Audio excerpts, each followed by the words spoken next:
Alors, dans ce chapitre, je vais vous présenter euh, comment accéder aux options du bloc de texte. Alors, les options vont nous permettre de faire pas mal de choses, notamment la gestion des marges à l'intérieur de notre bloc, la gestion des colonnes et autres, le reditionnement automatique et l'alignement sur les lignes de base. Alors, là, je vais quand même placer mon bloc, un bloc de base, hein. Ici, comme vous pouvez le voir, on a un bloc simple sans aucune mise en page pour l'instant, sans aucune modification. Alors, quels sont les moyens d'accéder aux options du bloc de texte? Tout simplement en faisant objet, option du bloc de texte. Vous pouvez le voir ici, le raccourci clavier étant CTRL B. Donc, vous avez la possibilité aussi de faire un clic droit sur, sur le bloc de texte afin d'accéder aux options du bloc de texte ici. C'est parti, je les active. Alors, on va retrouver ici, dans ces options, le nombre de colonnes. Pour rappel, les colonnes, nous pouvons les gérer directement ici. Donc on les retrouve. Et là, regardez, hein, j'ai bien coché aperçu. Je peux gérer directement la gestion de mes colonnes. Avec la gouttière qui est ici. Pour rappel, la gouttière étant l'espace que vous allez avoir entre vos colonnes. D'accord? Bon, je vais laisser sur une colonne, hein, on va rester sur un seul bloc.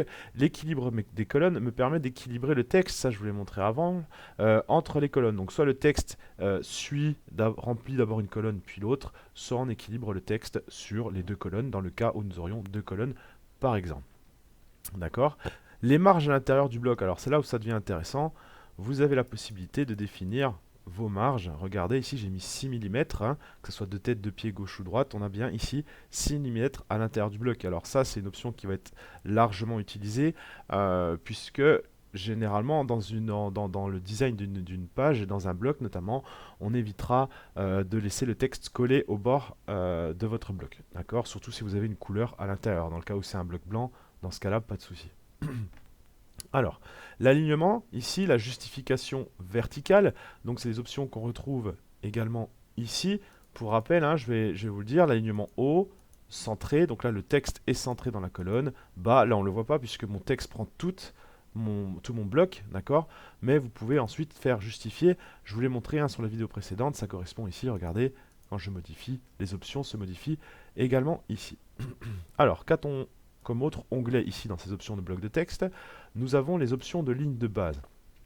La ligne de base sont des lignes, alors je vais faire annuler pour vous faire un affichage, donc fenêtre, pardon, affichage, grille et repère, et là je vais faire afficher la grille de ligne de base. Comme vous pouvez le voir ici, cette ligne de base nous permet, un peu comme un cahier à l'époque, hein, en fait, de pouvoir afficher notre texte, et que si nous avons plusieurs colonnes, d'avoir du texte qui soit toujours aligné sur ces lignes de base, en fait. Donc, je reviens sur le CTRL B, voilà, je réactive. Dans mes options de ligne de base, on peut avoir ici, vous voyez, un décalage par rapport à, là j'ai l'interlignage. Alors tout dépend aussi de l'interlignage que vous avez mis dans votre texte, d'accord? Vous pouvez définir ici votre propre ligne de base par rapport à l'intérieur même de votre bloc. Regardez ici, les lignes de base sont gérées dans mon bloc et non pas avec les lignes de base de mon document. Donc on ne va pas s'étaler là-dessus pour ce cours-là. On y reviendra peut-être un peu après. Donc je vais juste enlever ici l'affichage des lignes de base, mais ça vous permettait de voir un peu comment cela fonctionnait. Donc masquer la grille des lignes de base.